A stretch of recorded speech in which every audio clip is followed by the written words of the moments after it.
me to the book of Leviticus chapter 16. Tujja genda mu kitabo eky'Abaleevi sula 16, eby'Abaleevi 16.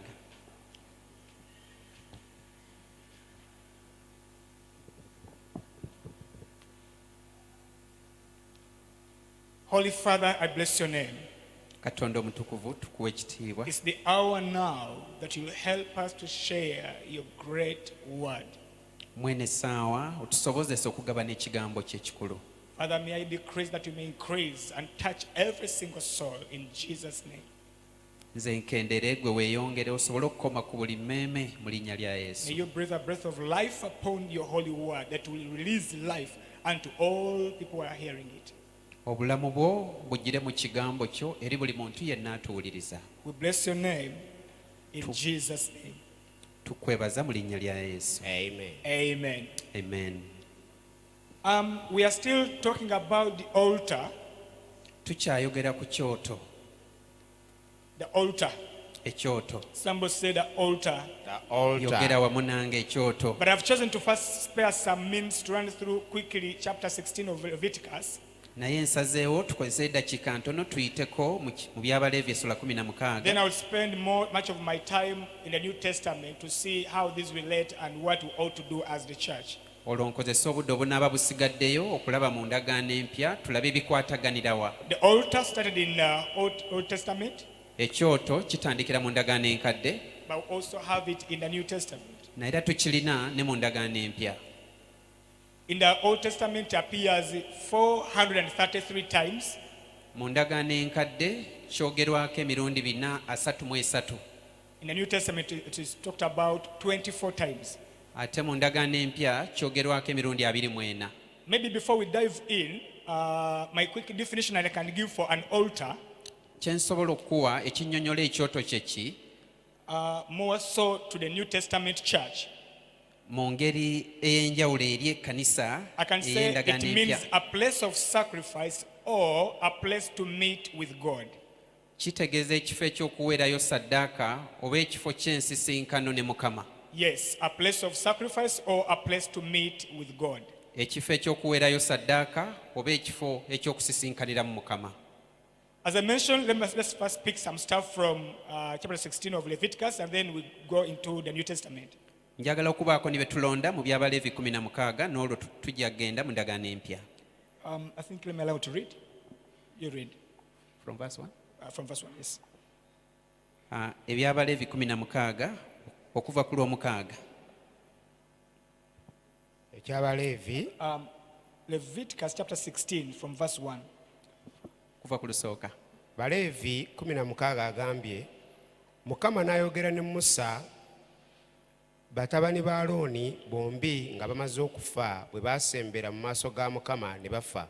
Mukama n'agamba Musa nti gamba Alooni. A moment, there's a key point there.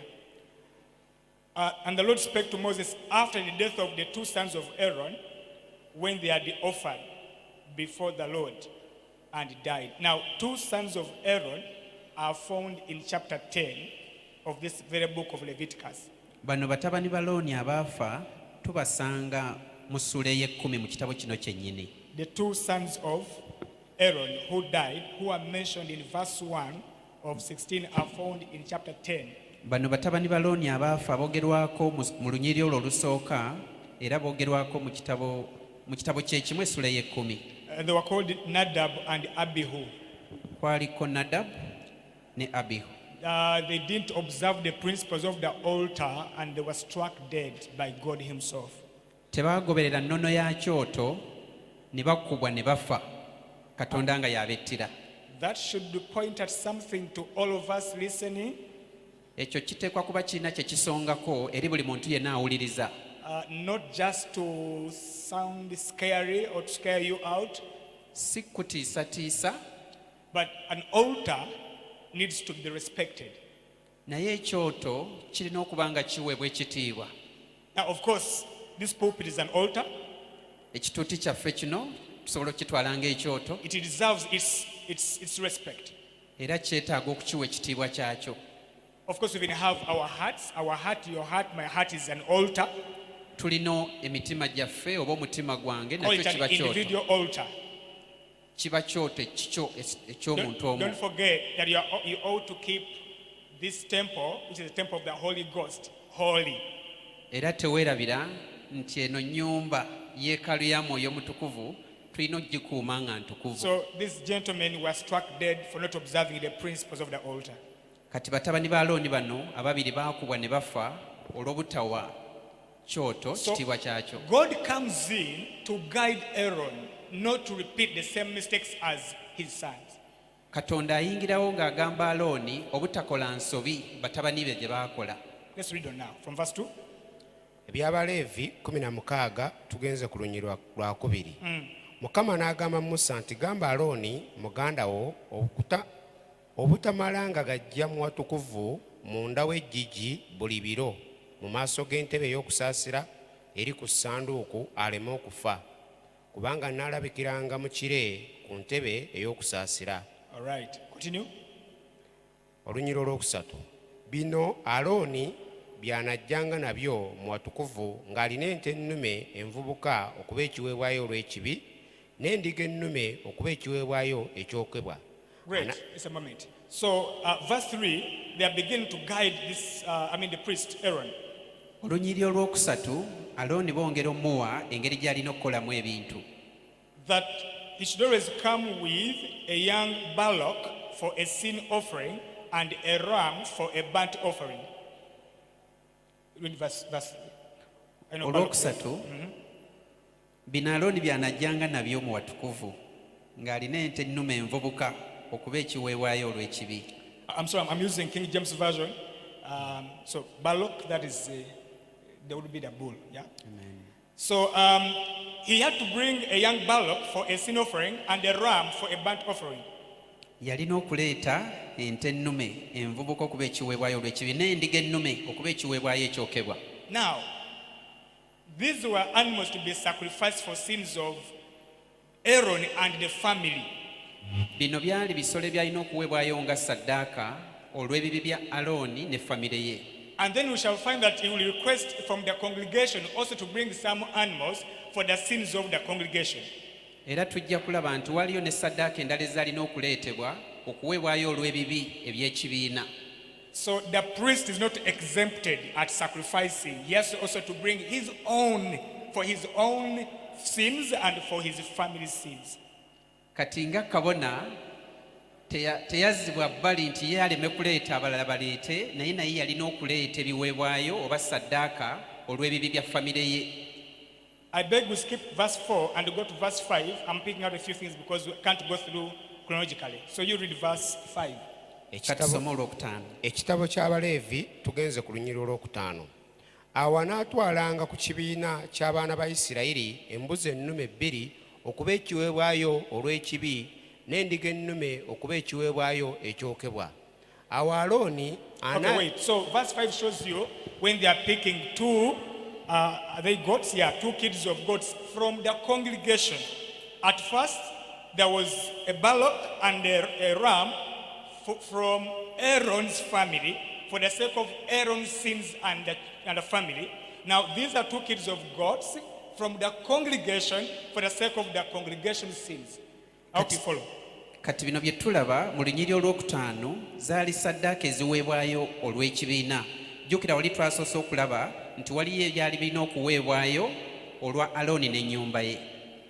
By the grace of God, I'll now make a statement. Olw'ekisa kya Katonda njagala njogere kino. For all fellow ministers watching us and those who are within the house. Eri abaweereza mwenna abatulaba n'abali wano abatudde wano. Before we assumed the divine responsibilities or offices, we were Christians, and we are still Christians who are expected to follow all the basics of a Christian. Nga tetunayingira mu ofiisi ez'obuvunaanyizibwa bwonna bwe tuweereddwa ng'abaweereza mu nnyumba ya Mukama, twali balokole ng'abalala bonna, era tulina okusigala nga tugoberera ennono zonna omulokole ze yali badde akola. There is no exemption because somebody is a leader.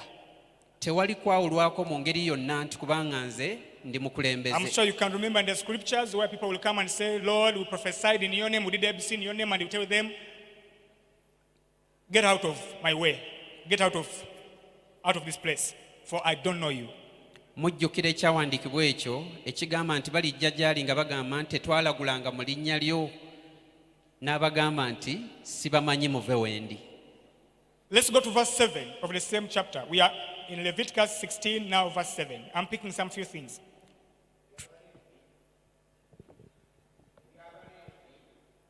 na mukaaga olunyirwa 7 awo anaatwalanga embuzi zombi n'aziteeka mu maaso ga Mukama ku mulyango gw'eweema ey'okusinkaganyirirangamu. Awo Alooni anaazikubiranga obululu embuzi zombi, akalulu akamu ka Mukama n'akalulu akookubiri ka Azazeeri. Just a moment. Now Azazel comes in. Okay, he could get these 2 goats and present them before God at the door of the tabernacle, and then they cast lots upon the 2 goats. Yalina okuleeta embuzi zino ku mulyango gwa weema ey'okusisinkaniramu ne bakuba akalulu ku mbuzi ezo zombi. So just imagine on the right hand side we have a goat, and then the left we have a goat. So they were casting lots. One goat would be for God to be sacrificed. The other goat, what they are calling Azazel, would be a scapegoat. I'm going to explain. Walina okubaawo embuzi 2, endala ku mukono ogwa ddyo n'endala ku mukono omulala, kati nga bakuba akalulu ng'emu erina kuba ya Mukama, naye emu ng'ebeera awo nga erina kyekiikiridde. Tugenda kiraba. Yeah, we are going to look at it, right? Amen. So one goat for God, another goat for, now let's say, for Azazel. Emu nga ya Mukama ate endala ku ssaawa eno katugiyite eya Azazeeri. Praise the Lord. Mukama yeebazibwe. Now, the first goat of God, eno embuzi esooka eya Mukama was typifying or signifying the crucifixion of Jesus Christ. yali ekiikirira Yesu Kristo. That first goat of God, which could be sacrificed, was signifying or typifying the sacrifice ahead of Christ Jesus, which now happened. Eyo esooka eya Mukama yali nga ssaddaaka Yesu Kristo gye yakola ng'aweebwayo ndowooza ku musaalaba. Okay, read again, but now begin from 8 and carry on. Eby'Abaleevi 16 tugenze ku lunyiriro olw'omunaana. Awo Alooni anaazikubiranga obululu embuzi zombi, akalulu akamu ka Mukama n'akalulu akookubiri ka Azazeeri. Awo Alooni anaayanjulanga embuzi egwiriddwako akalulu ka Mukama n'agiwaayo okuba ekiweebwayo olw'ekibi. Naye embuzi egwiriddwako akalulu ka Azazeeri eneeteekebwanga mu maaso ga Mukama nga nnamu okumutangiriranga okugisindiikiriza eri Azazeeri mu ddungu. Awo Alooni anaayanjulanga ente ennume ey'ekiweebwayo olw'ekibi eyiye ku bubwe ne yeetangirira ye n'ennyumba ye, n'atta ente ennume ey'ekiweebwayo olw'ekibi eyiye ku bubwe. Awo anaddiranga ekyoterezo ekijjudde amanda ag'omuliro ng'ajja ku kyoto mu maaso ga Mukama, n'embatu ze nga zijjudde obubaani obwakaloosa obusekuddwa ennyo, n'abuleeta munda w'eggigi. Okay, let's first explain the Azazel issue. Katusooke tunnyonnyole ensonga eno ekwatagana n'Azazeeri. And before I can explain it, first run to verse 20 and read those like from 20 to 22. I beg you follow, please. He's now going to read from verse 20 to 22 so that we can explain this second type of goat. Katusome olunyiriri olwabiri mu ssula y'emu. By'Abaleevi tugenze ku lunyiriri olwabiri. Awo bw'anaamaliranga ddala okutangirira awatukuvu n'eweema ey'okusisinkaganirangamu n'ekyoto, anaayanjulanga embuzi ennamu. Awo Alooni anaateekanga emikono gye gyombi ku mutwe gw'embuzi ennamu, n'ayatulira ku yo obutali butuukirivu bwonna obw'abaana ba Isirayiri n'ebyonoono byabwe byonna, ebibi byabwe byonna, n'abiteeka ku mutwe gw'embuzi n'agisindiikiriza mu ddungu mu mukono gw'oyo eyeeteeseteese. Era embuzi eneesituliranga ku yo obutali butuukirivu bwabwe bwonna n'ebutwala mu nsi eteriimu bantu. Kale embuzi anaagiteeranga mu ddungu. Okay. Thank you very much. God bless you. Amen. So, the first goat I mentioned could be for God, and that could be slaughtered, the blood taken in the holies of holies. Embuzi esooka yali ya Mukama era yalina okutwalibwa n'eweebwayo oba n'esalibwa awatukuvu w'awatukuvu That is after taking the lots. nga bamaze okuba akalulu. The second goat, the so-called scapegoat, Embuzi eno ey'okubiri they could confess all sins of everyone upon the head of this single goat and chase it away or cast it away into the wilderness. bajoogererangako ebibi by'abantu byonna ebya buli muntu yenna ne bajoogera ku mutwe gwayo ne bagisindika mu ddungu And they cast it off into the wilderness. ne bagiwaayo ne bagiteera mu ddungu. And this is the so-called Azazel. We found Azazel, which verse was that? Eno yeeyitiddwa I think it was the Eyazazeeri last word in the Luganda version of verse 8. mu lunyiriri olw'omunaana. Azazel. Now, listen. Kati wuliriza, Azazel, Azazeeri in Hebrew, it is split into two words. We have Aze, which is a goat, and then Azal, which is departure, meaning a goat of departure. mu Lwebbulaniya Azazeeri kyawulwamu ebitundu bibiri, kuliko akatundu akategeeza embuzi ate ne kubeerako akatundu akategeeza okuvaawo oba okugenda. Yes, Aze, goat, then Azal, departure. So this was a goat of departure. Yali mbuzi ya kugenda, erinnya eryo kye litegeeza So Azazeeri. Azazel is not a name of a human being. It's actually the name of that second goat, which they could confess all sins upon the head, and then they throw it away to the wilderness. Kati Azazeeri si linnya lya muntu eyali awo, naye lyali linnya lya mbuzi eno gye baayogerangako ebibi byonna ne bagita n'egenda mu ddungu. I need to make another point around there. All right. Praise the Lord. Mukama yeebazibwe. Praise Jesus. Mukama yeebazibwe.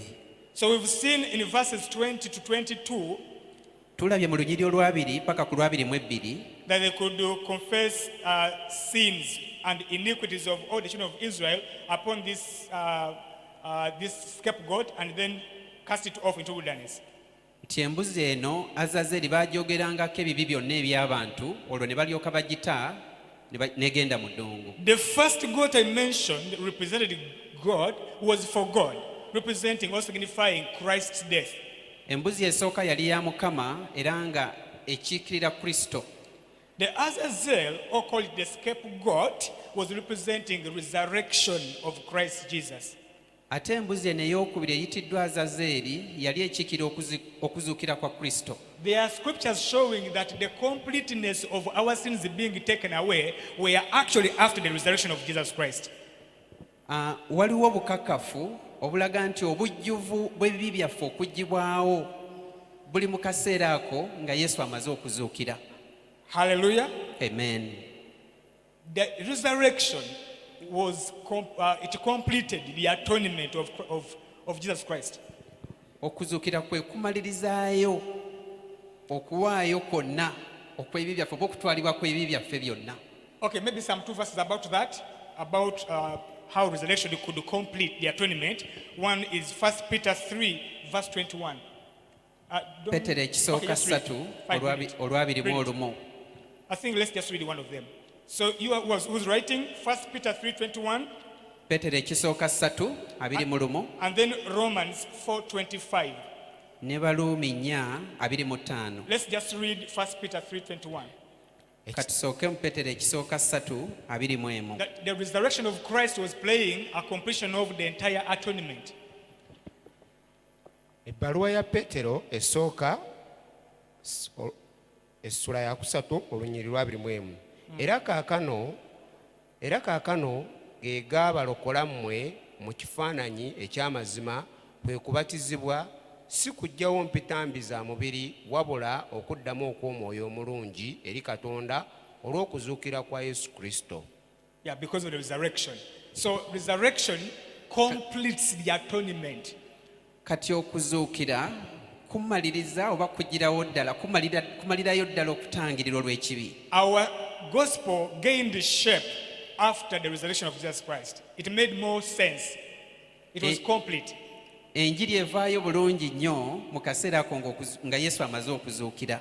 All right, so how many animals have we seen? We've seen a bullock, we've seen a ram, we've seen the kids of goats. Bintu bimeka ebyenjawulo byolabyawo? Tulabyewo Alooni bye yawaayo, tulabye byawaayo ku lwa Mukama, tulabye byawaayo olw'ebibi by'abantu. Maybe I need to remind you something about verse 20 of the very chapter. Kankujjukizeeyo ekintu kitono nnyo mu lunyiriri olwabiri mu ssuula eri gye tubadde tusoma. They talk about three things which are different Twogera ku bintu bisatu ebyenjawulo in the Old Testament. mu ndagaano They talk enkadde. about the tabernacle of the congregation. Twogera ku kifo They talk eky'okusisinkaniramu, about the holy place ne boogera ku kifo ekitukuvu, and the altar. ne boogera ku kyoto. Now, the holy place in this verse is actually the Holy of Holies. Kati ekifo ekitukuvu mu lunyiriri luno we watukuvu wa watukuvu. They use the holy place, but this is, when you read deeper, this is the Holy of Holies. Kino kye kifo ekiyitibwa watukuvu wa watukuvu. So we've seen the Holy of Holies, then the tabernacle of congregation, and then the altar. Tulabye awatukuvu wa watukuvu, ne tulaba ekifo eky'okusisinkaniramu, ne tulabawo n'ekyoto. Are you following? Tugoberera. So they could slaughter the goat and take the blood into the Holy of Holies, but then they would use the altar to burn the flesh of the goat which has been slaughtered. Baasalanga embuzi eno, omusaayi ne bagutwala awatukuvu wa watukuvu, naye ate ennyama yaayo ne bagitwala ku kyoto ne bagyokya. Are we together? Tuli They are ffenna. taking the blood into the Holy of Holies, but then the meat is going to be burnt on the altar. Musaayi bagutwala awatukuvu wa watukuvu, naye ate ennyama yaayo bagitwala ku kyoto. Praise Jesus. Linnya lya Amen. Mukama lyebazibwe. I think that's enough introduction. Ekyo kimala kuba entandikwa At least you yaffe. should be able to remember that there were sacrifices. There were animals which were meant to be sacrificed in the Old Testament. Njagala ojjukire nti wabeerangawo ebyo ebisolo ebyaweebwangayo nga saddaaka.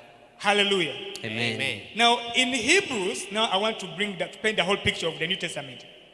Mu kitabo ky'Abebbulaniya Chapter 13, essula ya 13 from verse, we can begin with 10. tusobola okutandikira ku lunyiri olw'ekkumi. Now, pay attention, okay? Goberera bulungi. Abebbulaniya 13 olunyiro lw'ekkumi. Tulina ekyoto abaweereza eby'omuweema kye bataalagirwa kuliirangako. Kubanga ebisolo biri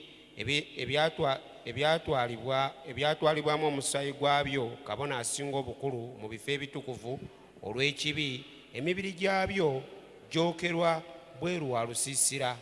Era ne Yesu kyeyava abonaabonera ebweru wa wankaaki alyoke atukuze abantu n'omusaayi gwe ye. Kale tufulume okugenda gy'ali ebweru w'olusiisira nga twetisse ekivume kye.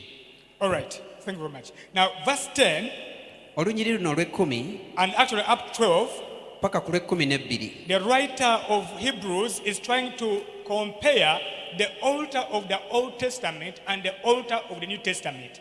Omuwandiisi agezaako okutukonekitingira oba okugeraageranya ekyoto ky'omu ndagaano empya n'ekyoto kiri kye tulabye mu ndagaano And some enkadde. of you have English Bibles, there's a heading, two altars compared. Abamu abalina Bible z'Oluzungu balina omutwe gwe bateekawo awo nti ebyoto eby'emirundi ebiri nga bigeraageranyizibwa. This is one scripture, one of the scriptures which can clearly show that even in the New Testament, we still have an altar or altars. Kino kye kimu ku nnyiriri eziri mu ndagaano empya ezikijjirayo ddala obulungi nti ne mu ndagaano eno tulinamu ebyoto. That we have an altar whereof they that have no right to eat, which serve the tabernacle. That's verse 10. Nti tulina ekyoto abo abaweereza mu weema ey'okusisinkaniramu we batalina kuliira. Now remember, the other flesh which could be burnt upon the altar could be eaten. So people could eat whatever was placed on the altar. But this time in the New Testament, because Christ Jesus is our lamb, there's nothing like fresh to eat. If there is anything called the fresh to eat, it has a completely different meaning compared to the meaning it held during the Old Testament. Mu ndagaano enkadde twalabye nti ennyama eri we baagitwalanga ne bagyokya ku kyoto baamalanga ne bagirya.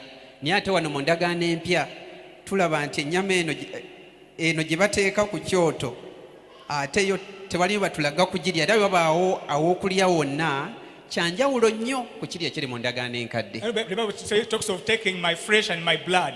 He was meaning completely something different. Era Yesu bw'ayogera ku kulya omubiri gwe n'okunywa omusaayi gwe yali ategeeza kintu kirala nnyo ku kiri. In the Old Testament, they were just eating plain meat. They were just eating.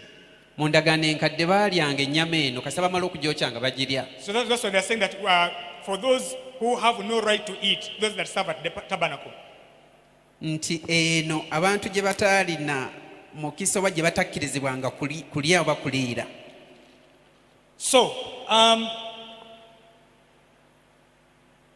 we have an altar also in the New Testament. Kati tulina ekyoto ne mu ndagaano eno empya. We have an altar in the New Testament. Tulina ekyoto mu ndagaano empya. We no longer have to sacrifice the animals just like it used to be. Tetukyaleeta ssaddaaka za bisolo nga bwe kyalinganga eri mu ndagaano Our enkadde. Lord just did everything for us. Mukama waffe Yesu Kristo yatukolera byonna. On Sunday, our bishop was sharing what things used to be put on the altar. Ku lw'essande omulabirizi yali agabana naffe ng'atubuulira bintu ki ebirina okuleetebwa ku kyoto. He talked about things like a person. N'ayogera ku muntu, Of course, that should be now the priest. n'ayogera ku kabona, He talked of the place. n'ayogera ku kifo, He talked of the stones. n'ayogera ku He mayinja, talked of the firewood. n'ayogera ku nku, He talked of the fire.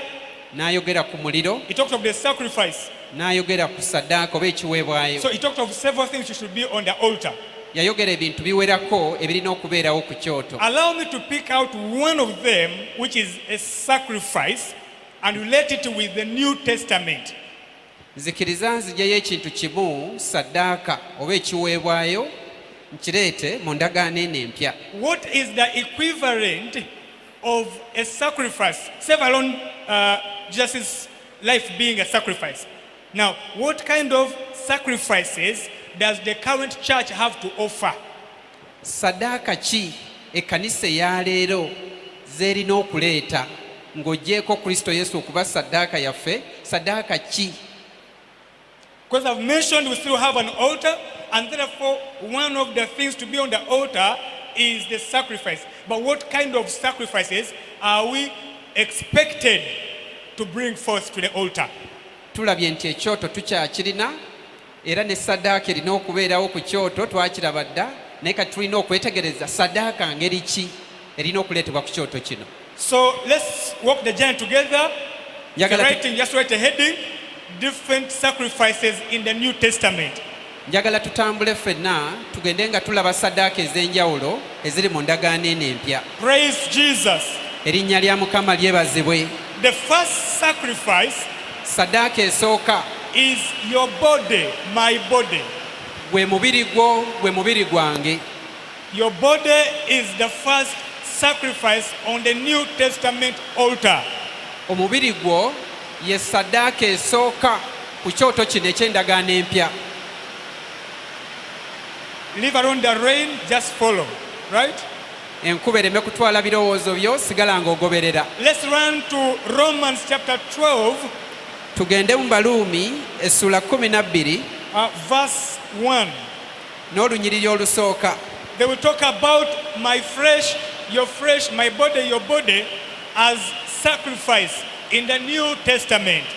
Boogera ku mubiri gwo, omubiri gwange nga ssaddaaka mu ndagaano eno empya. Read for us. Baluumi 12 olusooka. Yes. Kyenvudde mbegayira abooluganda olw'okusaasira kwa Katonda okuwangayo emibiri gyammwe ssaddaaka ennamu entukuvu esanyusa Katonda kwe kuweereza kwammwe okw'amagezi. Amen. Amen. Child of God, my body, your body is a sacrifice, is the first sacrifice to offer on the altar in the New Testament. Omubiri gwo, omubiri gwange ye ssaddaaka esooka gye tulina okuleeta ku kyoto mu ndagaano eno empya. But this body to be accepted as the sacrifice for this purpose should have some qualities. naye omubiri guno okusobola okukkirizibwa nga saddaaka ku kyoto kino waliyo bye gulina okuba nga gutuukiriza, waliyo ebisaanizo bye gulina okuba nabyo. One, it should be acceptable by being holy. Ekisooka gulina okuba nga mutukuvu bwe guba nga gunaasiimibwa, It should be holy. gulina kuba mutukuvu. You will believe with me, not every human being, a living person on the earth, not all of them are holy. Ayogera ku saddaaka ennamu entukuvu. So what is required of this body of mine to qualify and be accepted before God, it should be holy. So ekimu ku bisaanyizo omubiri kye gulina okuba nakyo okusobola okukkirizibwa nga saddaaka ku kyoto kwe kubeera omutukuvu. Even in the Old Testament, they weren't just bring any kind of animal. Ne mu ndagaano enkadde tebaaleetanga kisolo kyonna kye basanze. They could get the clean animals. Kyalina kuba kisolo nga kirongoofu. We may refer to Noah in Genesis chapter 8 verse 20 later. But they were told, bring clean animals. Tebaaleetanga kisolo kyonna, balina okuleeta ekisolo nga kirongoofu. So we are challenged as the church today that whereas our bodies can be sacrificed, actually they are sacrifices, it must be holy to qualify before God. Nti n'emibiri gyaffe mu ndagaano eno empya okubeera saddaaka ennungi esiimibwa girina okuba nga mitukuvu. Now the second statement in that very first verse 1 says, present your bodies.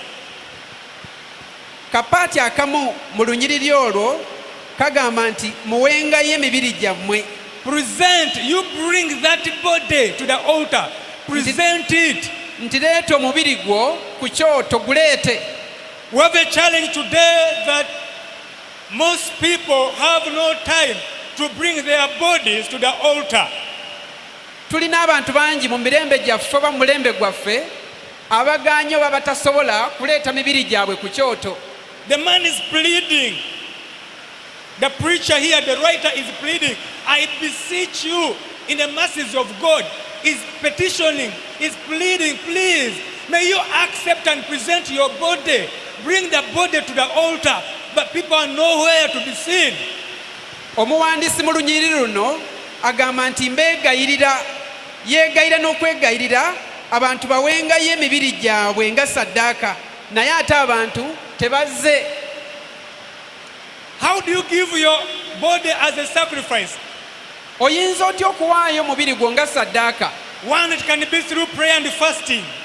Ekisooka okuyita mu kusaba n'okusiiba. Because you are denying yourself of food, and therefore you are sacrificing your flesh. Kubanga omubiri gwo oba toguwadde emmere, n'olwekyo mu ngeri emu oba oguwaddeyo eri Mukama. Number two, it can be through self-denial for the sake of righteousness. Ekyokubiri, oyinza okwerumya n'obeerako ebintu by'oleka olw'okukola obutuukirivu. And a lot of more, many other things.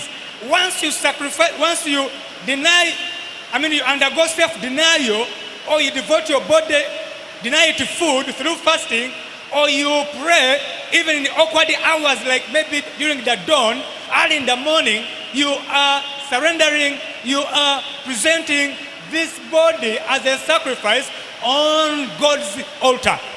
Omubiri gwo gw'oguuma emmere n'ogusiibya n'ogusabisa ne mu mbeera oba ne mu ssaawa enzibu ez'okusabiramu n'ogufoosinga n'ogulemerako osabe, olwo oba oli mu kuguwaayo nga saddaaka eri Mukama. I may come back to the flesh later. Nja kudda ku mubiri oluvannyumako. Let me first give you other sacrifices in the New Testament. Kanyongere okubawaayo saddaaka endala ze tukola mu ndagaano empya. But I may revisit the issue of the body, because everything actually rotates on the human being in the New Testament. Tujja kukiddira eky'omubiri, naye ojja kulaba nti buli kyonna ekirala kye tuwaayo kirina engeri gye kikwatagana n'omubiri. And Bishop mentioned that all these things he had mentioned, which should always appear on the altar, in the New Testament actually appear on one person, on you, on myself. Ebintu bino byonna bye twalaba nti birina okubaawo ku kyoto, ebintu 8 ebyogerwako, tugenda kubiraba mu ndagaano empya nti byonna bikwatagana ku muntu biri ku bulamu bwo ggwe. I am the sacrifice, I am the firewood, I am the priest, I am everything in the New Testament. Nze saddaaka, nze enku, nze kabona nga bwe biri mu ndagaano eri enkadde. Praise the Lord, priests. Mukama yeebazibwe Praise the bakabona. Lord, priests who are there. Mukama yeebazibwe You bakabona. are a priest. Oli kabona. Hallelujah. Amen. One of the careers of a priest is to give sacrifices on the altar. Ebimu ku mirimu gya kabona kwe kuwaayo ebiweebwayo basaddaaka ku kyoto. The first level is surrender your body upon the altar.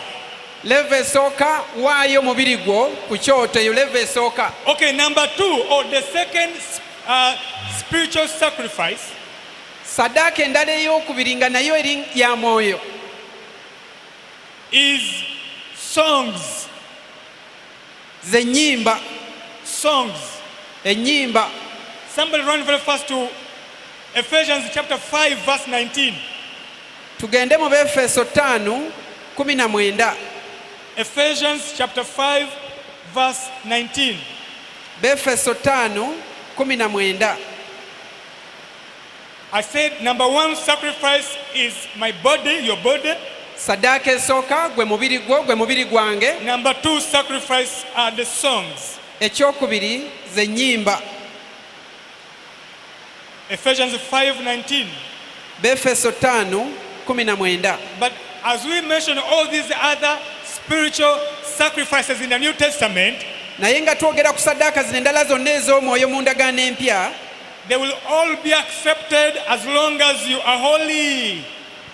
zijja kukkirizibwa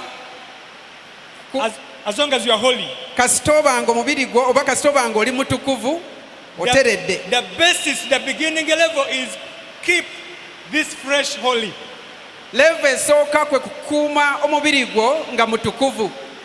So verse 19 chapter 5. 5:19. Nga mwogeragananga mu Zabbuli n'ennyimba n'ebiyiiye eby'omwoyo nga muyimbanga nga mukubiranga ennanga mu mutima gwammwe Mukama waffe. Speaking to yourselves in psalms and hymns and spiritual songs, singing and making melody in your heart to the Lord. Amen. Another sacrifice which will always go up to the Lord is or are your songs.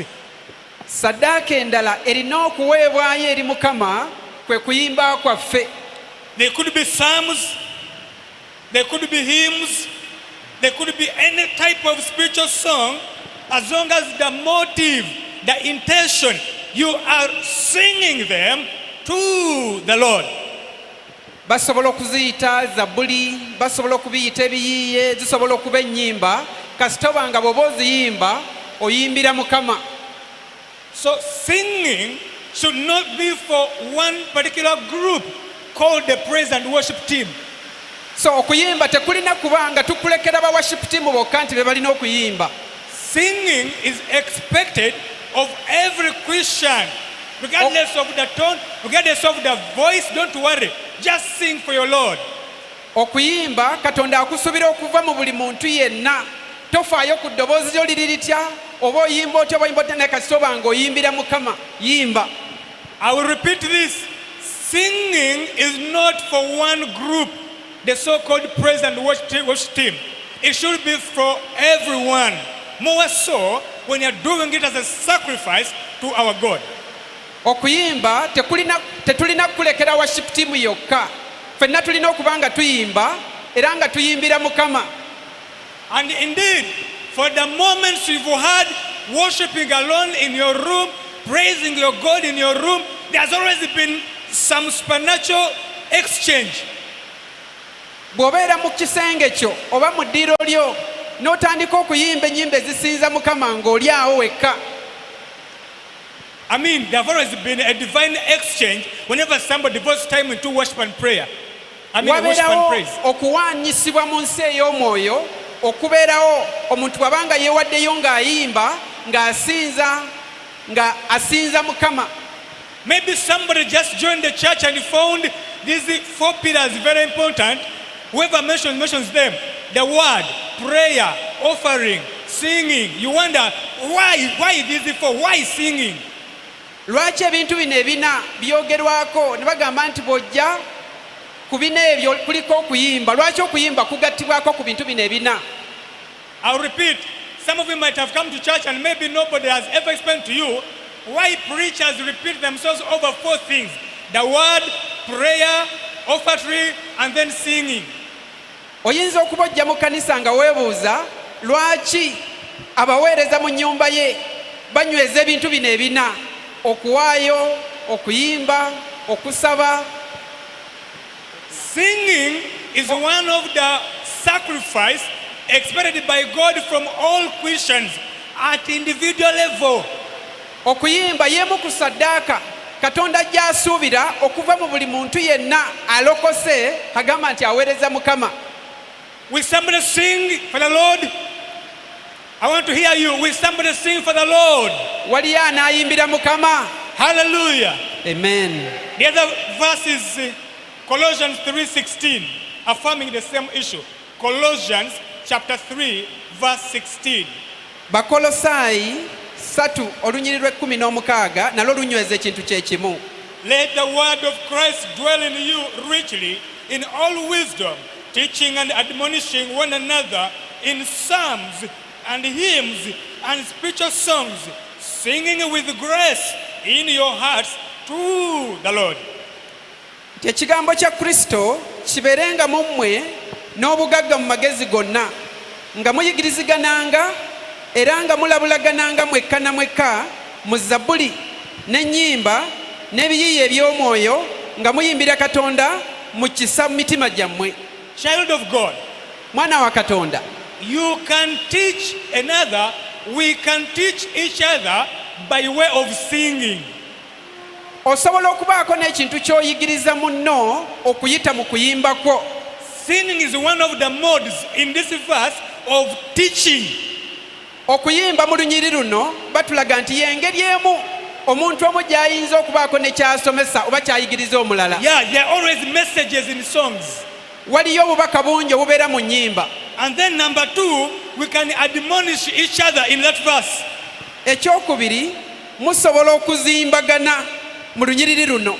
Through singing, we admonish, we edify each other. Okuyita mu kuyimba osobola okuzimba munno, osobola okuzimba banno ng'oyimba. You'll bear witness for all the times you've been worshiping and praying, and praising, even alone in your house. You have always felt like something has fallen on your spirit spiritually. Mubadde bajjulizi awaka eyo oba wano mu kanisa nga bw'oba oyimba, bw'oba osinza nga munda mu ggwe waliyo engeri gy'okomebwako mu ngeri ey'enjawulo. So I say, number 1, your body is the first sacrifice in the New Testament. So kyensoose okubagamba nti omubiri gwo ye saddaaka esooka gy'osobola okuwaayo. Number 2, songs. Ekyokubiriza ennyimba. Now number 3, the Bible brings out praises. Praises, yes. Ekyokusatu Bayibuli ejjayo okusinza. Praises to the Lord. Okusinza Mukama oba okutendereza Mukama. There is a slight difference between praising God and the general songs. Waliwo enjawulo wakati w'okutendereza Mukama n'ennyimba zino endala. As the word sounds, the praising God, you're talking about His goodness. You're exalting Him. He's awesome. There's a difference between a praising song and all other types of songs. Waliwo enjawulo nnene nnyo wakati w'oluyimba olutendereza Mukama, kubanga lwo luba lusitula Mukama nga lumuteeka waggulu, era kyanjawulo nnyo ku nnyimba endala ze tuyimba era nga tuweereza Mukama. There are songs you may sing just to encourage yourself, just to edify yourself, not necessarily praising Him. Waliyo oluyimba lw'osobola okuyimba naye nga lwo luzaamu ggwe kennyini maanyi. So praises is another sacrifice the Lord expects from the New Testament church. Naye ettendo okuyita mu nnyimba y'engeri endala gye tusobola okuwaayo saddaaka eri Mukama. Run with me to 1 Peter chapter 2 verse 9. Peetero ekisooka essula ey'okubiri n'olunyiri olw'omwenda. 1 Peter chapter 2 verse 9. Peetero ekisooka essula y'okubiri olw'omwenda lugamba, naye mmwe muli ggwanga ddonde, bakabona bakabaka, kika kitukuvu, bantu banvuma, mulyoke mubuulirenga ebirungi by'oyo eyabayita okuva mu kizikiza okuyingira mu kutangaala kwe okw'ekitalo. I'll read in the English version. But you are a chosen generation, a royal priesthood, an holy nation, a peculiar people. Listen, that you should show forth the praises of him who has called you out of the darkness into his marvelous light. That you should show forth. You have to show forth the praises of him. Nti mulyoke muleete oba mubuulirenga ebirungi by'oyo eyabayita. We are expected to always show forth, to bring up, to lift up to the Lord praises. He who got us from the darkness. Katonda atusuubira okuleeta ettendo lyonna nga tuliyimusa nga tuliwo oyo eyatuyita okuva mu kizikiza. Praise Jesus. Linnya lya Mukama lyebazibwe. Number one I said is the body. Ekisooka mbagambye omubiri gwo. The body is the first spiritual sacrifice in the New Testament. Omubiri ye saddaaka ey'omwoyo esooka mu ndagaano empya. Number two, all sorts of songs to the Lord. Ekyokubiri ennyimba zonna ze tuyimba nga tuyimbira Mukama. Number three, more specifically, praises to the Lord. Ekyokusatu yeeyogera ku nnyimba nga zo za ttendo. Number four, prayer and supplications. Ekyokuna kwe kusaba n'okwegayiriranga. Prayer and supplications. Okusaba n'okwegayirira. As you open to Ephesians 6:18. Tujja kubikula mu Befeso 6:18.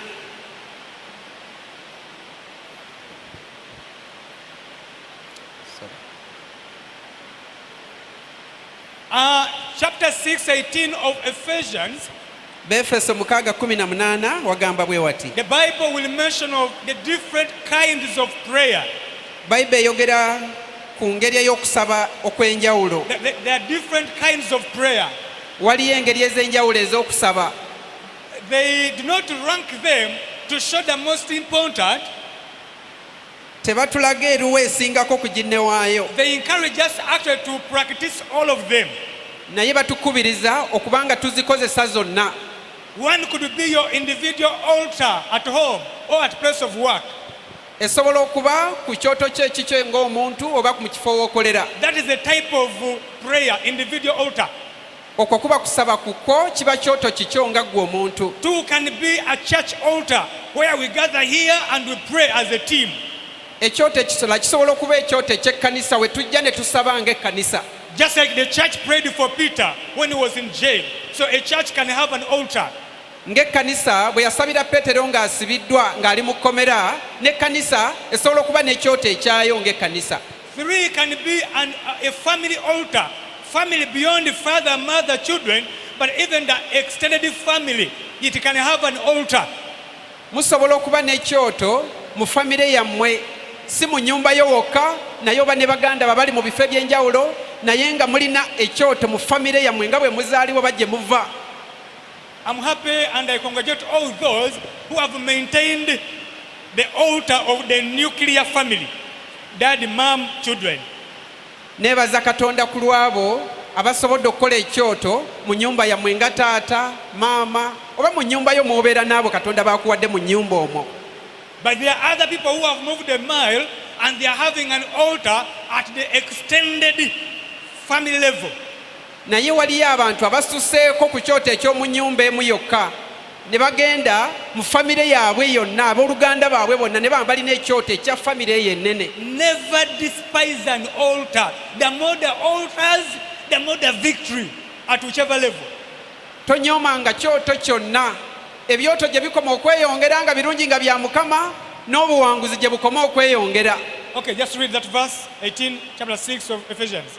Befeso 6:18 nga musabanga buli kiseera mu mwoyo n'okusaba n'okwegayiranga kwonna, era nga mutunulanga olw'okusaba okwo mu kunyiikiranga kwonna n'okwegayiranga abatukuvu bonna. era nange ndyoke mpeebwe okwogeranga okwasamyanga akamwa kange okutegeezanga n'obuvumu ekyama eky'enjiri. Hallelujah. Amen. So praying always. Praying always. Okusaba buli kiseera. Now that's also a statement. Ekyo nakyo kikulu awo. There is a message there, praying always. Waliwo obubaka awo okusabanga buli kiseera. Children of God, prayer has never been easy for any human being. Abaana ba Katonda okusaba tekubangako kwangu eri omuntu yenna. It's just sacrifice and dedication. You just choose, okay. Actually, you just choose to have it as a spiritual discipline. Eba saddaaka era olina kusalawo obusazi n'ebeera mpisayo n'ogamba nze nja kusabanga. Never be lied to by the devil that maybe those guys, for them, they enjoy it. Never.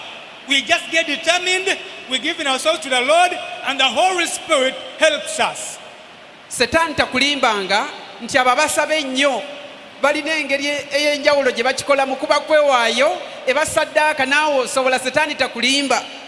I have ever read about the prayer watches in the Bible. Ngenze ndaba ku ssaawa ez'enjawulo ez'okusaba mu I was Bayibuli. reading about the prayer watches in the Bible. Reading about the prayer watches. Nabadde nsaba ku ssaawa ezo, nsoma ku ssaawa ez'okusaba eziri mu Bayibuli Like muno. 9 a.m., midday, and 3 p.m. Waliyo ey'omukaaga, waliyo ey'omwenda ogw'ekiro. Or in the night, 9 p.m., midnight, and 3 a.m. 3 watches. Ssatu ez'ekiro, mukaaga ogw'ekiro n'omwenda ogw'ekiro. Now you'll find that I think at the three, the Bible quotes John and Peter in the Acts when they were going to the temple to pray at 3. So these guys used to have particular hours of prayer to God. Bayibuli etulaga Yokaana ne Peetero nga bagenda mu kiro okusaba mu bikolwa by'abatume ku ssaawa ey'omwenda. I was wondering why these hours. Should you have particular hours as maybe Muslims are? Mbadde neebuuza nti lwaki mu ssaawa zino naffe tubeereko n'essaawa ze tugamba nti ze z'okusaba nga bannaffe Abasiraamu. Our forerunners instituted these hours just to inculcate a spiritual discipline of prayer. Whether you feel like praying or not, you must appear, just as the way of having it as a discipline. Abaatusooka baateekangawo essaawa zino okubayambako ebeera empisa yaabwe nti essaawa eyo bwewera eba yakusaba n'ebeera mpisa ng'akimanyi nti essaawa ezo ziba zaabwe zakusaba. And the books show that Abraham is the person who actually who instituted the first hour, the 9 a.m. or 9 p.m.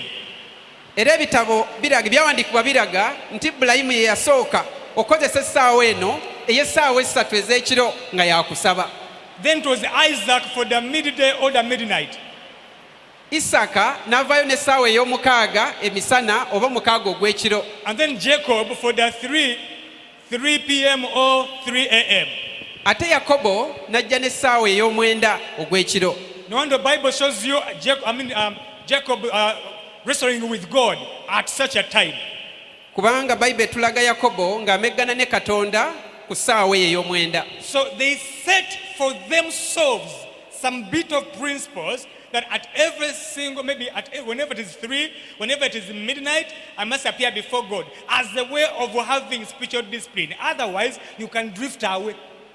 So baateekangawo ng'ennono ne bagamba nti ku ssaawa bw'etyo ejja kubanga yakusaba, si kulwa ng'oba oli awo agayaala n'atasaba, naye yateekangawo obudde n'agamba obudde bwe buti bwange bwakusaba, n'ebeera mpisa ye kimuyambeko okusobola okusaba.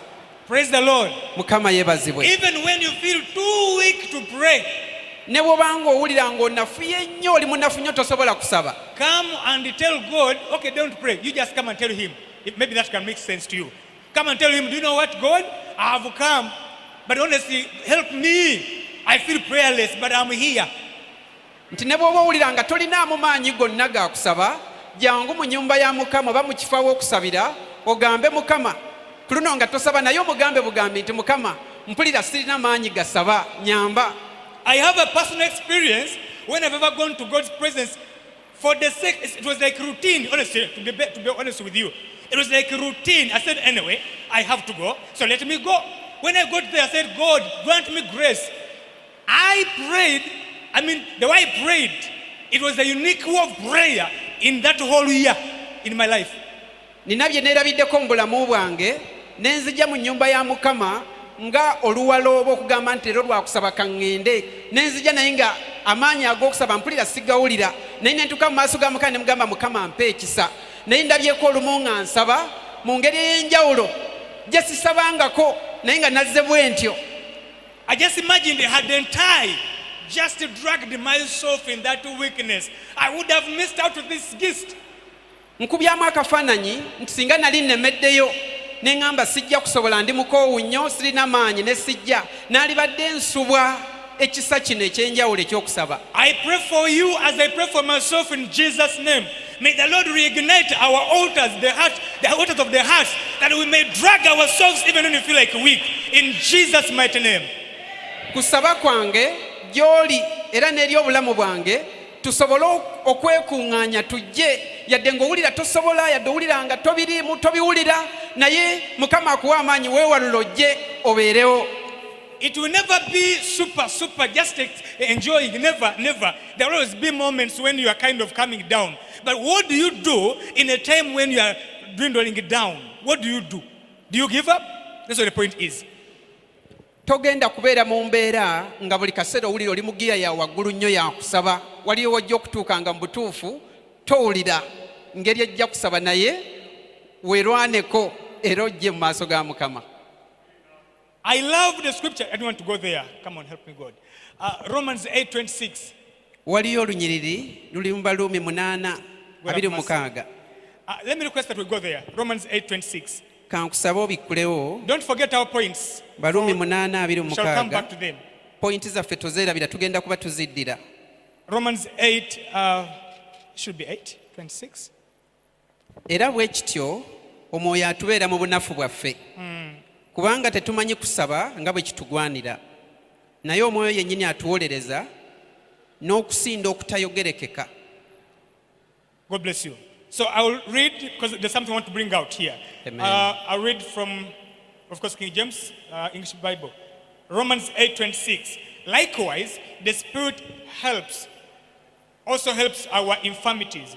For we know not what we should pray for as we ought. But the Spirit itself makes intercession for us with groanings which cannot be uttered.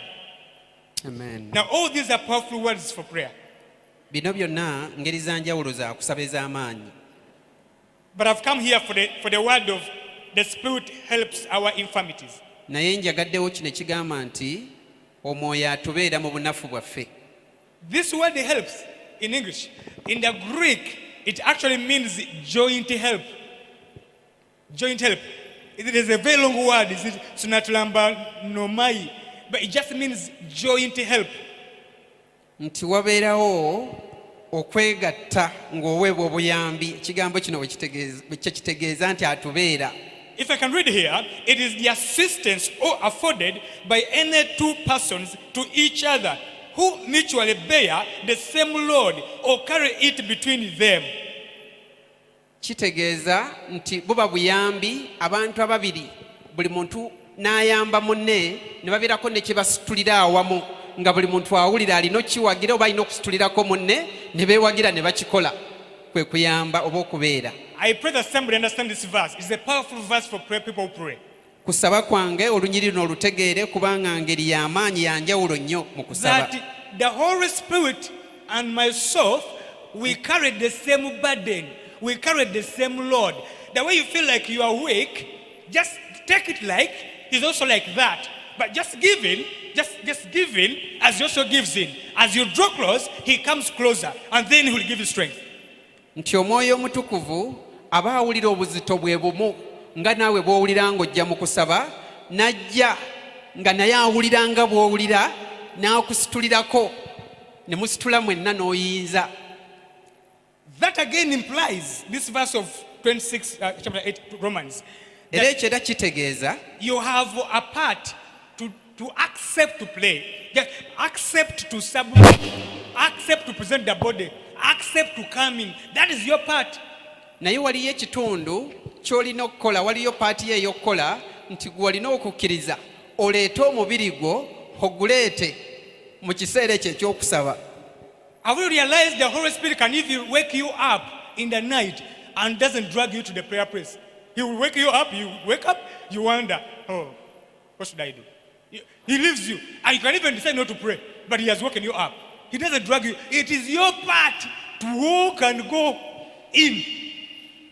Okimanyi nti omwoyo omutukuvu asobola okukuzuukusa mu tulo otungi, n'akuzuukusa n'ova mu tulo n'ogamba ate oba nzuukidde ki, n'akulekaawo, naye nga paati yo gw'okwejjawo okusitula omubiri gwo ogujje ku buliri oba ogujje mu tulo ogutwale mu kifo w'olina okusabira, ye nga paati ye yabadde yakuzuukusa kyokka. Some of us even requested, dear Holy Spirit, please wake me up at 3. He faithfully does it. You also insist and stay there after being awake. Abamu tusaba ne twegayira n'ogamba omwoyo omutukuvu nnyamba ku ssaawa 9 onzuukuse, ye omwoyo omutukuvu n'ajja n'akuzuukusa, naye ate oluusi ne tubeera bagayaavu bw'amala okuzuukusa era n'osigala awo n'otasaba. So, child of God, no wonder Romans 12 verse 1, the writer was beseeching, I beseech you. It's appealing, please present those bodies. It's saying take it. It's like you're taking something off yourself, but of course it's your body. It's like present your body, take it there. Era tekyewuunyisa omuwandiisi mu Baluumi 12 olusooka agamba mbeegayirira mutwale muweeye emibiri gyammwe. Okay, the last 2 points, then we pray. The last 2 points. Just go very fast to Hebrews 13 verse 15. Tugende mu Bebulaniya 13 olw'15 waliwo bibiri awo byenjagala tujjeyo. Can somebody remind me, we've talked about several sacrifices in the New Testament. One was what?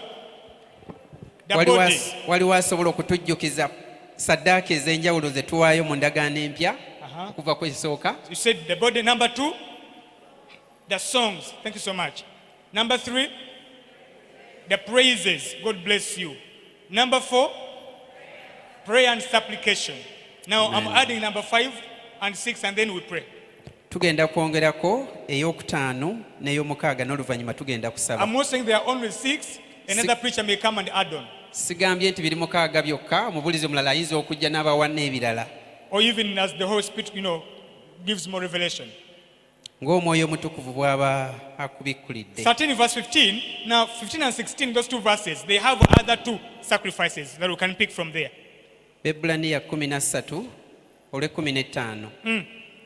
Kale mwoyo tuweerayo eri Katonda bulijjo saddaaka ey'ettendo. Did you hear that? Kye kibala ky'emimwa egyatula erinnya lye. Okay. So we already mentioned about the praises, yeah? Twayogedde dda ku ttendo. So this can be another verse to affirm that. Eno lusobola okuba olunyiriri olwongera okunyweza eky'ettendo. Now verse 16 has 2 other elements. Kati olw'omukaaga lulina bino ebirala bye njagala twogereko. Naye okukola obulungi n'okukkaanya temwerabiranga, kubanga saddaaka eziringa ezo zisanyusa nnyo Katonda. Let's go slowly. Katugende mpola mpola. Verse 15, there is one sacrifice of praise. Mu lunyiriri olw'15 boogera ku saddaaka ey'ettendo. Verse 16, he's not calling the 2 things here. There are 2 things here. There is doing good and fellowship. In verse 16. Mu lw'16 mulimu ebintu bibiri, okukola obulungi and fellowship. n'okukkaanya. Yeah, I know he's calling it kukanya, but literally it is a fellowship or communicating in King James. But it means the fellowship, like the fellowship with the Holy Spirit. Okubeera awamu nga mussa kimu n'omwoyo omutukuvu kyekyokubiri. So 2 things, doing good and fellowship, are in verse 16. Okukola obulungi n'okussa ekimu okw'omwoyo omutukuvu bibiri biri mu lunyiriri no But he did introduce these 2 with the word sacrifice. So we may know maybe that they are sacrifices.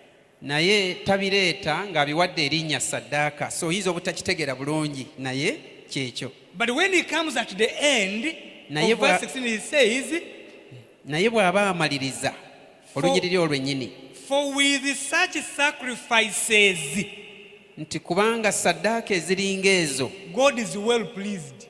zisanyusa nnyo Katonda. That qualifies even the other 2 to be sacrifices. So ekyo kizinyweza nazo okubeera nga saddaaka. Hello? Amen. Praises, doing good, and fellowshipping.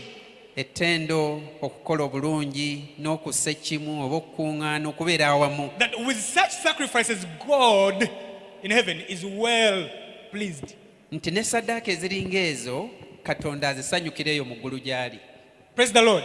Mukama Those yeebazibwe. are 6 points. Let's first end at that. Ezo ziri mukaaga era njagala tukome ku ezo. I want us to pray, Njagala tubeere nga tusaba, but there's a lot to share about the altar, by the way. nawe waliyo bingi bye tusobola okugabana ku kyoto. There's a verse I was remembering, you all know it, 1 Kings chapter 3, when this man Solomon was offering sacrifices of over 1,000 animals. Waliwo olunyiri lwe nzijukira mu bassekabaka nga Sulemaani awaayo ssaddaaka 1,000 ze yaleeta. Next time we get a chance, we shall share what happens after the sacrifice.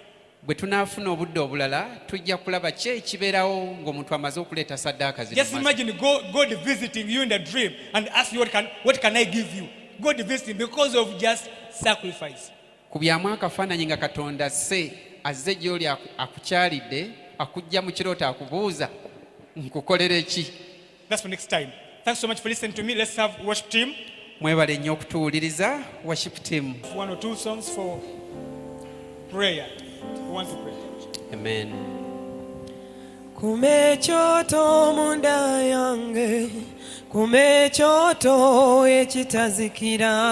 Kumekyoto munda yange, kumekyoto ekitazikira. Kumekyoto munda yange, kumekyoto ekitazikira.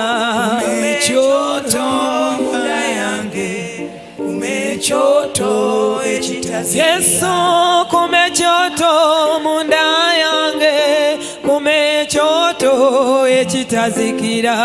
Kumekyoto munda yange, kumekyoto ekitazikira. Sabye kumekyoto munda yange, kumekyoto ekitazikira. Kumekyoto munda This is a powerful moment. If you just respect it.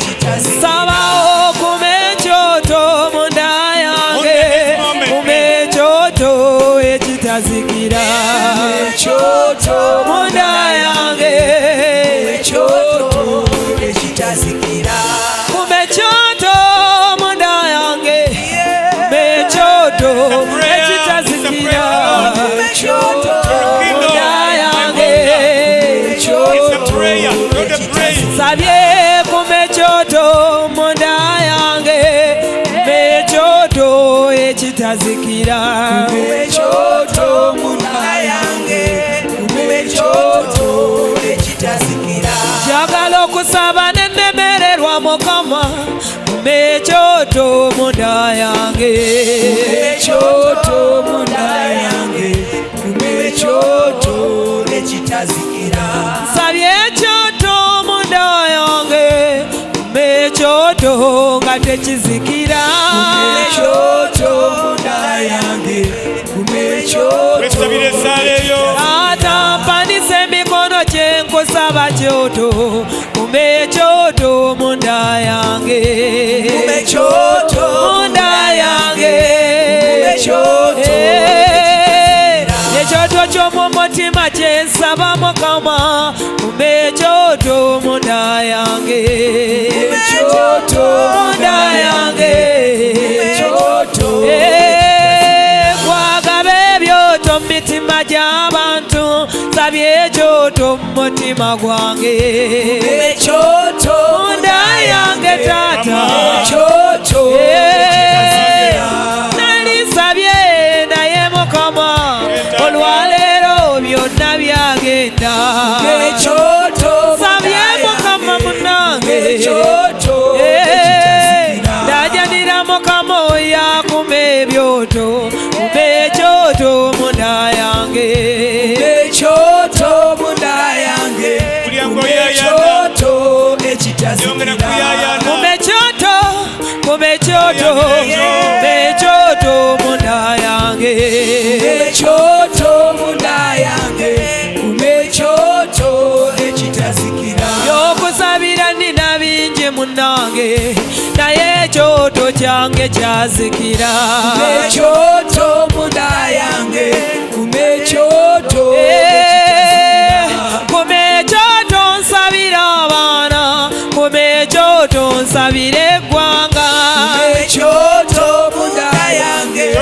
ekyoto ekitazikira kume ekyoto nsabire kanisa kume ekyoto munda yange kume ekyoto munda yange kume ekyoto ekitazikira njagala nsabire obulamu bwange kume ekyoto munda yange kume ekyoto munda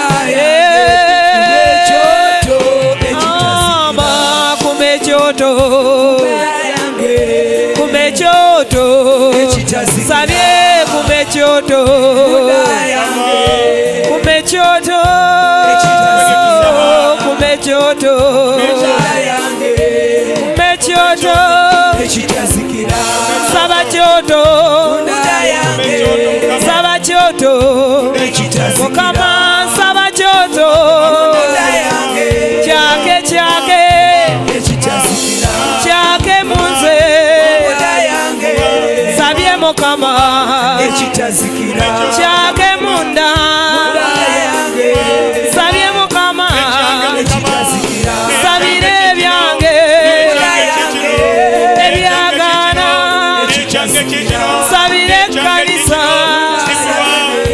sabachoto sabire gwanga sabachoto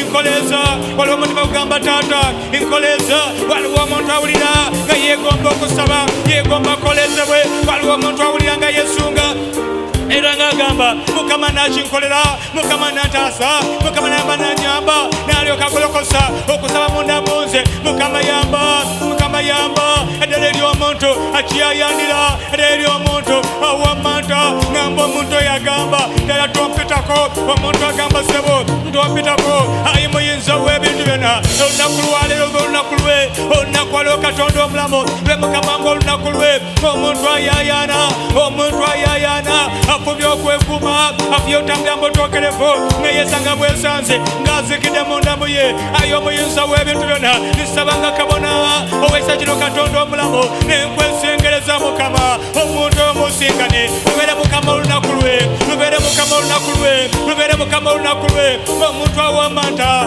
omuntu agamba banaye simanyi kyangwako simanyi kyambeerako nasabanga nze kumulaba anoonyanga mukama waliwo omuntu katonda omulamu ajjukira history ajjukira ebyayita ajjukira bwe yasabanga ajjukira bwe yeewangayo bwe yagendaga ku nsozi bwe yafulumanga n'ebweru w'ennyumba ye waliwo omuntu mukama asaba naffe kaakano naye nga yeebuuza kyekyabaawo naye mukama bwebazibwe olw'enjiri y'ekyoto bwebazibwe ssebo olw'obubaka bw'ekyoto bwebazibwe kabona okosazeewo mukama otujogeza obukulu bwa sadaaka ku kyoto na sadaaka nabaki z'olusuubiramu omuyinza bw'ebintu byonna koleza nkusabye koleza abalonde bonna abasaba nankakano nkusabye koleza ng'oyimba ku namulondo yo nkusabye koleza kitiibwa ky'amawanga ebyali byakwata emitima bizite ebyali byakwata emitima bijute ebyali byaziza ekanisa bijute ebyali byawamba abatuku bibatte omanya g'ekigambo kya katonda mukama nsabye okoleze mukama nsabye okoleze yesala yanga masasagwalero yesala yanga katonda omuyinza w'ebintu byonna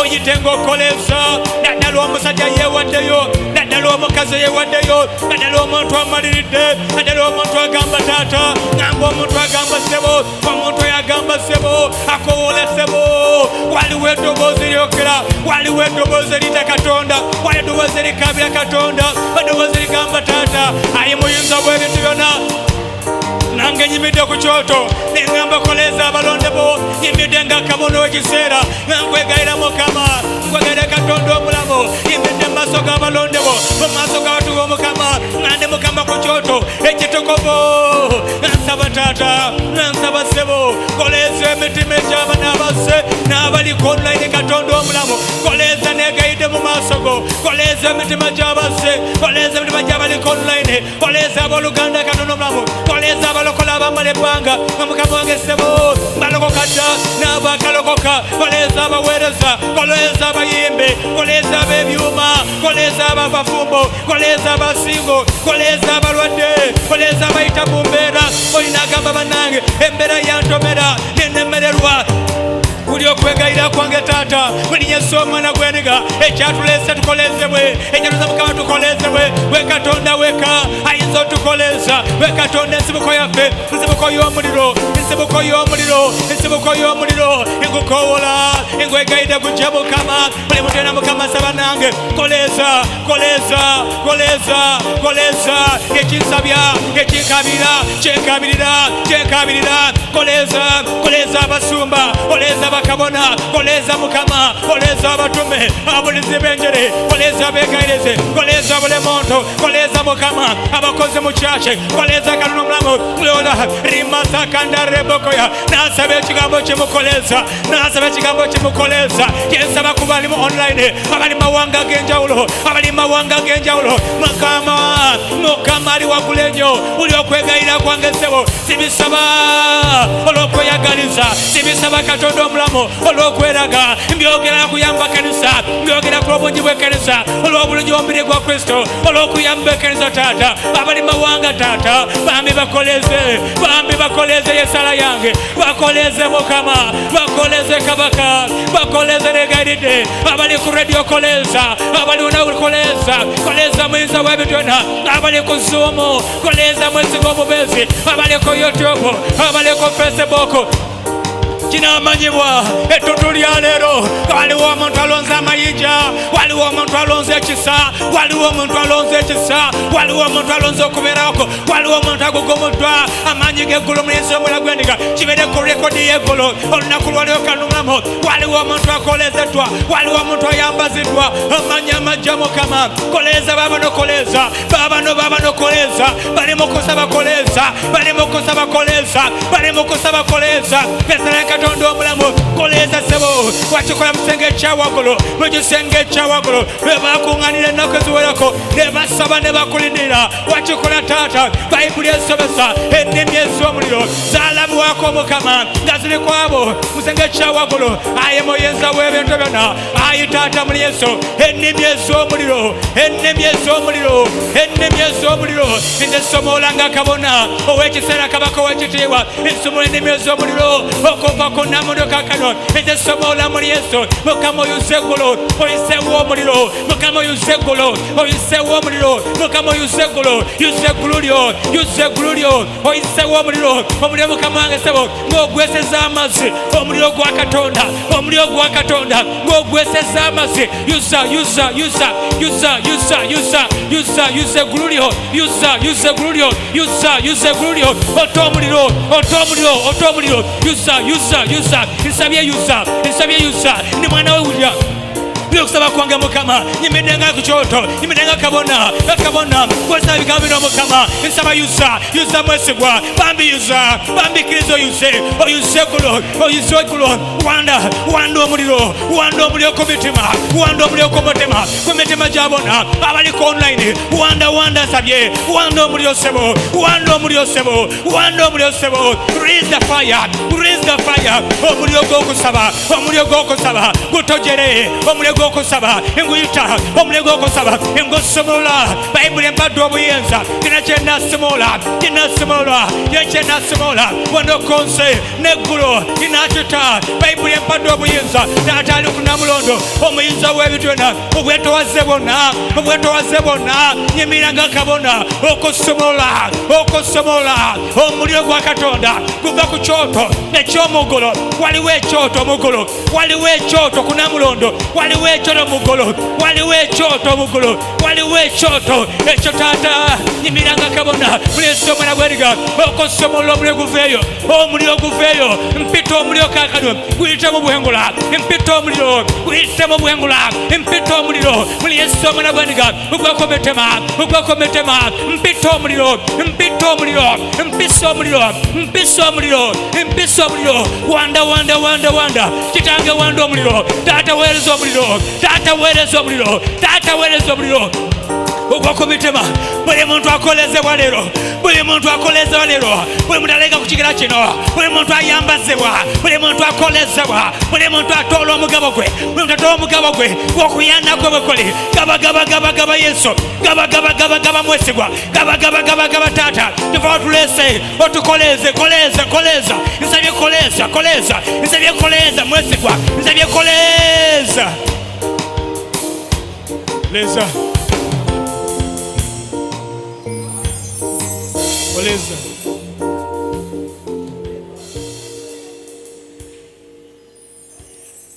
Wanika emikono gyo tumalize. You can raise up your hands as we finish. Kitange nyimira mu maaso go nga nkusaba Heavenly Father, I come before you asking okoleze emitima gy'abali wano bonna, that you rekindle our hearts, of, n'abali ku online bonna. even all those online. Sebye ekigambo kimu ekinaazala ebirala byonna bakoleeze emitima, I ask that you rekindle us in our hearts, koleeze emitima gyabwe ebino binaazaalibwa, rekindle their hearts, O Lord. kikole ku lw'okutaasa ekkanisa. Do it to save the church.